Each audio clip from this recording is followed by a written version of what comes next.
Hi guys, my name is Mike Norng with Auto Film Mastery, and right here we have next to us is Hunter Garwood of All Pro Window Film.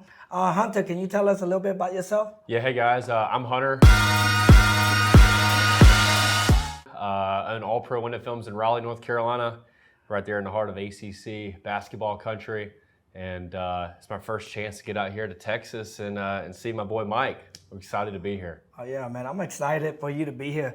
Can you tell us a little bit about your business? Because I know you've been in the window film business for a really, really long time. Let the viewer know like more about All Pro Window Film.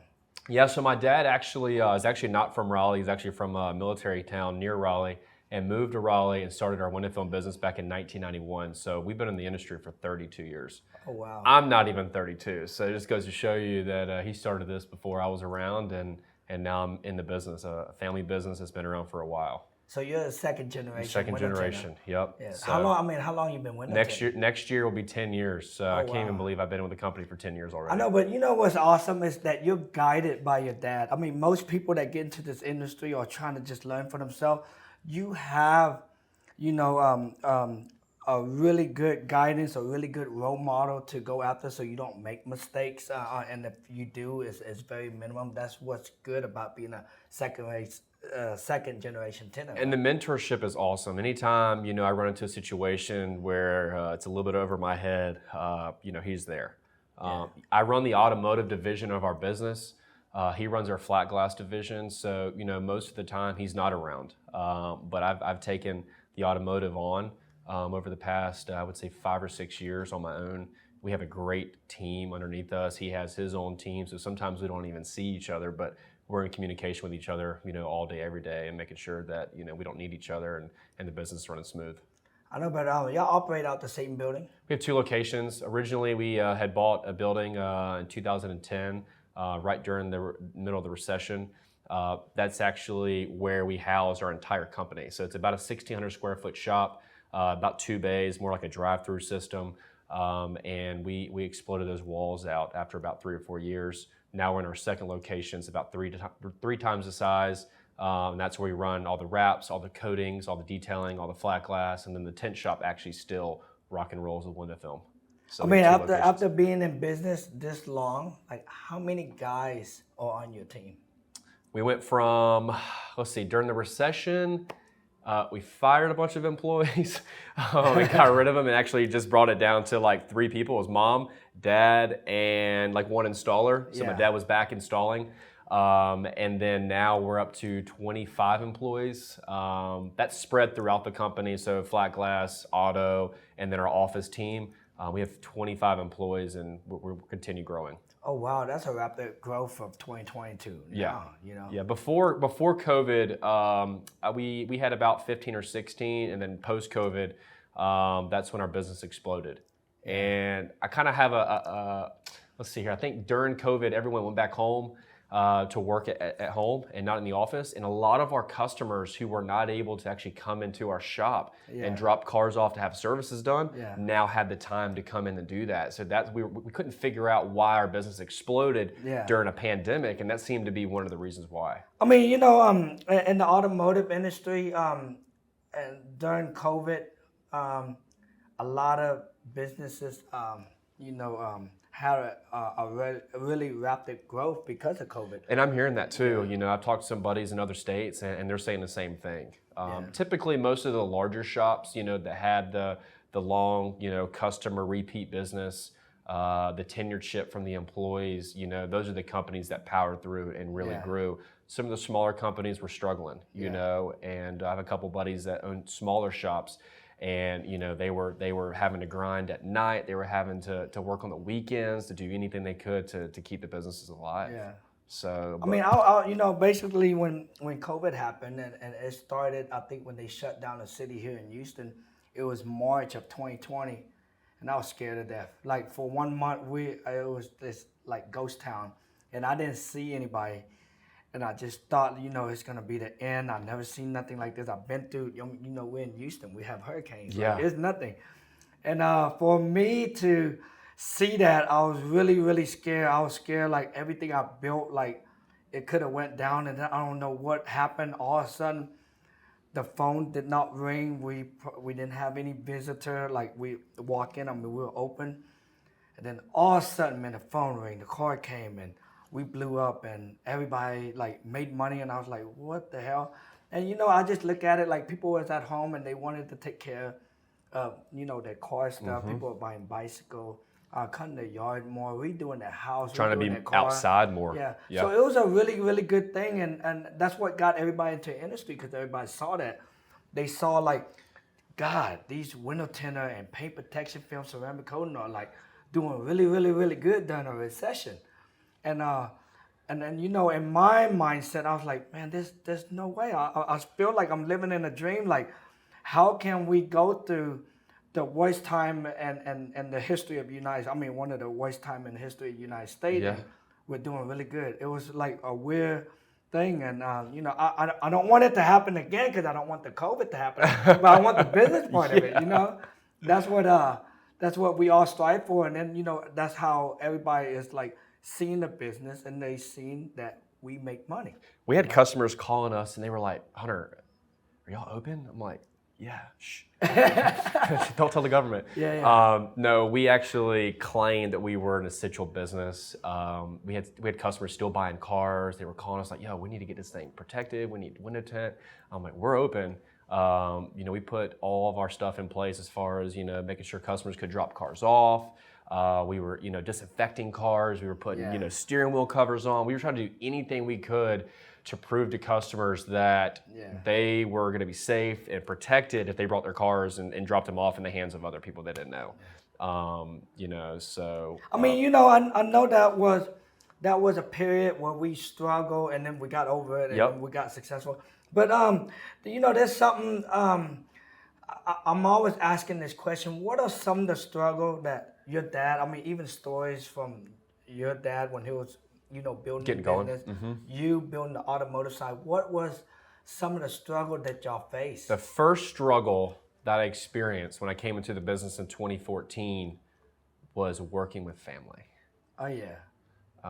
I don't know how many shops across the country have to go through that. You could say family and friends too, because it's the same thing. But you're working side by side with your mom and your dad. I wasn't living at home at the time. Yeah. But having to divide up business versus family was tricky at first. Yeah. It seems like when we go to dinner, all we do is talk about work. Yeah. Because we're always just trying to grow and just come up with ways to expand our business. But that was the biggest struggle was meeting with them for dinner somewhere and not talking about business. Yeah. We've put that beside us. I got over that after about a year. Yeah. But now I would say the struggle that we still continue to go through is retention. Sometimes we have high turnover, trying to find employees that really fit our business model and our mold. And it's such an art of what we do here at the shop that, finding good help, good guys that have high energy, want to get the work done and enjoy a family atmosphere. That's the biggest struggle. And I know a lot of shops deal with that. What are you doing to solve those struggles? What are you doing currently? There's a shortage of installers nationwide. Absolutely. So we all know that. Absolutely. So you're not the only one that's going through that struggle. But, that's one of a really, really good question, because a lot of people ask that question, like, how do I find installers and stuff? So how are you going through those struggles and, making sure you got installer retention? It's been a struggle, with recruiting websites. We don't have a personal recruiter within the company that just basically goes out and finds help all day. But Indeed, a few different websites we use. Just trying to figure out how to generate and funnel good help into place. I think our next move is actually going to be college, the fair days, when you can go out to the career days and actually find younger generation guys that are into cars and detailing and stuff like that. We've had success there. Yeah. I will say one mistake that we made early on, and I'm guilty of this, is hanging out with your employees after hours. Yeah. That was a big, Because when you hang out with them, and this is something, especially when you're in management. Yeah. You know. Because now you become friends, then when you have to tell them what to do, is get a little bit harder. It does. Man, I was just hanging out with you. Yeah. I was just drinking a beer. We're just, But now you won't go take that trash out. Yeah. And so, yeah, that is something you need to know how to separate. You need to know how to separate it right in order for you to create a successful business. And the atmosphere, it's huge. Yeah. It's huge. So that's no, I'm with you on that. But so you're talking about going to college and looking for I remember when I attempted to go to college for a couple semesters at a local community college. They did have those college, those career fair days or whatever. Yeah. And there would be companies come in, they set their tents up. And you either walk by them and talk to them, or you just I'm not interested in that. So going up there and setting a tent up and saying, look, we work on Porsches and Lamborghinis and Ferraris. Who would not want to work on these cool cars, So, but yeah, I would say most of our guys at the shop are younger. They drive cars themselves, so that's helped us huge. But since you're talking about it, I talk to a lot of shop owners across the country, and that is one of the main things. When a company grows, you're gonna have to get installer in order for it to grow. Absolutely. You can sell all the paint protection film or window tint you want, but who's going to install it? Yep. That is something our industry need to work on, because if even industry that pay minimum wage, they got that, that problem is not a problem for them, because they hire.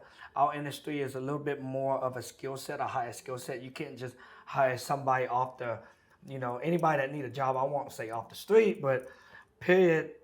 You want to hire somebody, but you can't just hire somebody to lay paint protection film on window tint. They need to go through a lining process, and that's what happens when you have a service-based business. Yeah. You're not working at a business where you just sell a product, and someone's shopping that product and comparing you to another shop's product.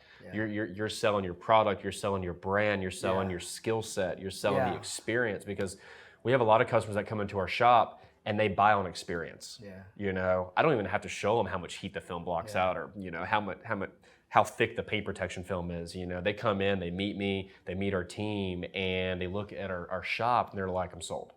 Wouldn't it be pretty cool if they made a machine that just put on paint protection film and you just push a button? That would have solved all. That would solve everything for the industry. I'd be at the beach in a beach shirt drinking pina coladas. Yeah, and then you can hire anybody if that's the case. It's almost like McDonald's, where you just drop your fries and push a button and when it's done.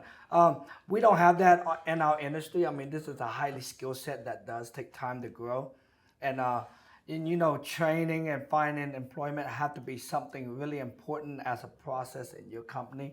And I believe that everybody should have that if you want your company to grow, because this industry is growing. As long as I've been in it, I haven't seen it where I made less money than last year. It's just every year. Absolutely. Kept on growing. Absolutely. Every time I look at the numbers, I look at my numbers every month, and I divide all the numbers in categories: PPF, ceramic coatings, color change wraps, graphics, and go on and on. And our goal is to see that line move in that direction, and we're doing that.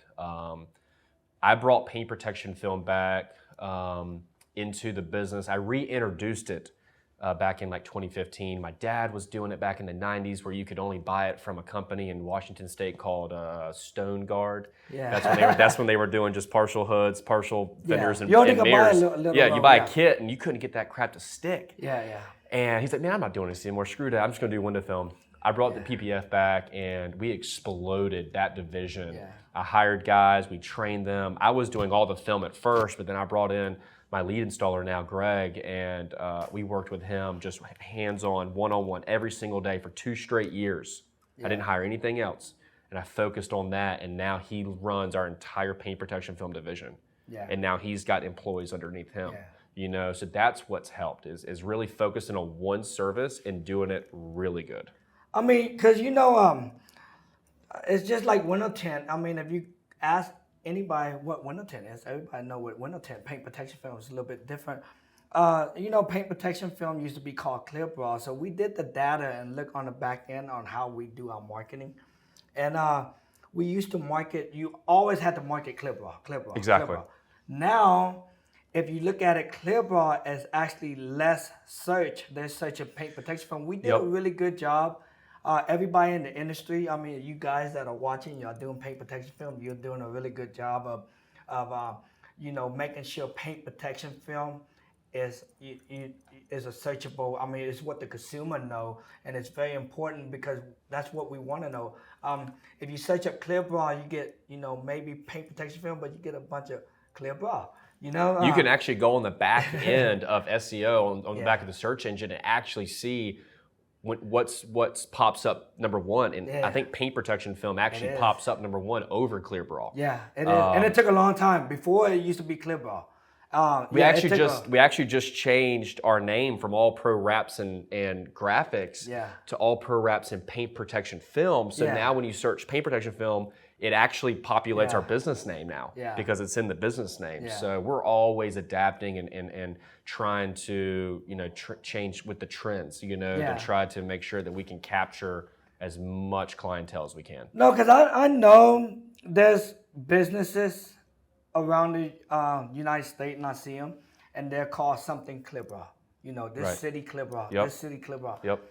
And when we were doing our name, that was one thing we didn't want to do, like clear bra, because every time, like I'm always like looking in the back end and doing my search, and every time I search for clear bra, it does bring up clear paint protection film, but it also brings clear bra, and I just didn't like that.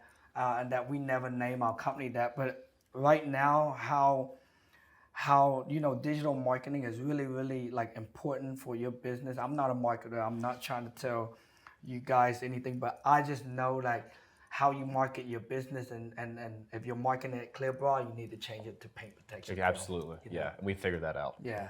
And our paint protection film sales, I don't have a number, but they have definitely increased. Yeah.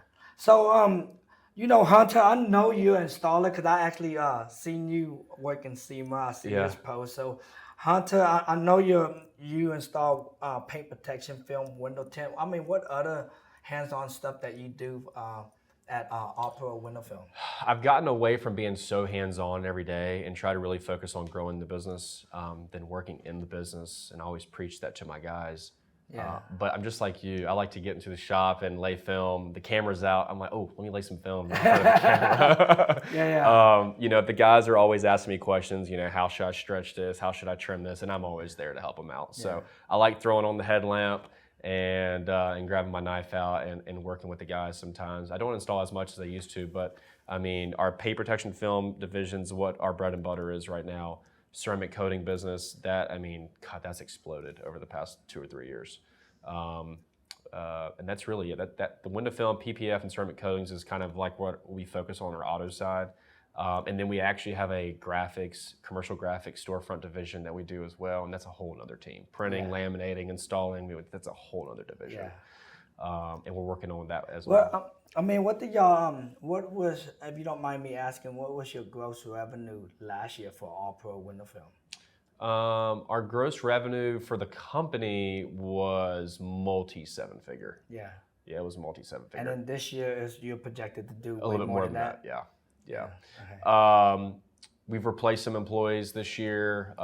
Every shop goes through that. So don't think that all shops are firing on all cylinders every single day. Small shop, big shop, everyone goes through it. This year we had a couple hiccups. We're going to do more than we did last year, but everyone goes through it. Comparing what we're doing now to what we did pre-COVID, is crazy. Yeah, it's crazy.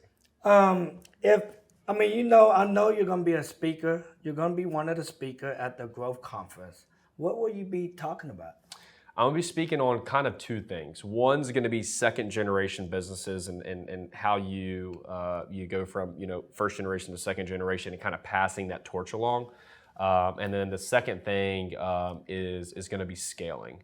There's larger shops than myself out there, but we've done a really good job over the past 3 or 4 years of scaling our business in a few specific categories. Yeah. So I'm gonna be speaking on that. Hopefully that'll bring, some good energy at the conference. I'm excited to be there. It's gonna be my first time speaking in Vegas. We're glad to be coming. Yeah, no, we're happy to have you. Like I've been talking to Hunter for a while now, and he had the energy. I mean, he even like messaged me, Mike, I want to be the installer for Autofilm Mastery, and I talked to this was team. last year. Yeah, I was like, dude, if you need any help, hit me up. Yeah, I know. So when you said that, I was like, man, that's pretty awesome. And then when I see you at SEMA, you're always involved, and the installation, like seeing how people install, and that's pretty good. Because the way I look at it is, you have to go through that of your company. I mean, if you have to be that person that pick up the phone, you got to be that person to install. Because when you're that person, you create that process for your company. And that's how important it is. You can't, it's kind of hard to create a process. I'm not saying it never been done, but it's kind of hard to create a process of how you walk in a customer when they walk through the door, what you do for check-in and everything, if you've never done it yourself. And I know for a fact that you're hands-on almost on everything, and that's what create the process. If we fired every employee that we had and let everyone go, I could still do every service that we offer. Yeah. And some shops aren't that way. Some shops, have management or bosses that don't know how to tint cars. It's very important, I think, in what we do that I can still do that. And that's helped train employees, that's helped encourage employees to get them, where they need to go as far as their goals. And that's what wakes me up every day and gets me to the shop, is to help my guys grow. And you know what? I always say this, and I never say this in the industry. I'm always saying this, like, when I'm out with my buddy, because they're always asking me for the advice. And one thing I always say, I say, you gotta be the creator to be the destroyer, because you could your whole team could leave you, but once you create all that, you could create it again. Absolutely. Yeah. Absolutely. And that's gonna be part of the scaling that I'll be talking about at the growth conference. So yeah. I see that. Like, man, that's gonna be pretty awesome what you're gonna be talking about. Before we go, Hunter, like, I want to for anybody watching this video, what is one tip that you would give them? For this industry, like any tip that you think is very important that you always like give out to somebody from question that somebody always asks you most of the time, like that same question. What is that question and a tip to help with that? If I had one thing to choose, it has nothing to do with installing. Yeah. It has to do with taking care of your people. Yeah. And once you do that and you learn how to do that, your people will take care of you. Yeah. Don't make it about yourself. Look at me, look what we've done, look at the cars we drive, where we vacation. Take care of your employees, and I promise you they'll take care of you. That's my number one thing right now. So guys, you got that. Be a team leader. Is being part of the team. Working with your team, being a leader for your team, guiding them through, like, if they have to buy a car, help them out, like, with advices, like, to buy the proper car, homes, installing. I mean, all that is self-improvement. And I believe when you're a better person, your team will be really good for you too. Absolutely. My guys are excited to come to work every day because they get to work on, Porsches and cool cars and stuff. Yeah. But we've created an atmosphere that's fun for everybody. And I will tell you one thing, it has fixed the burnout. Yeah. That's for sure. Yeah. So. Yeah, you want everybody to be happy. Well, Hunter, we're gonna see you. Dude, I'm excited, bro. We're gonna see you at the Growth Conference. We're gonna see you guys at the Growth Conference. Can't wait to see you guys there.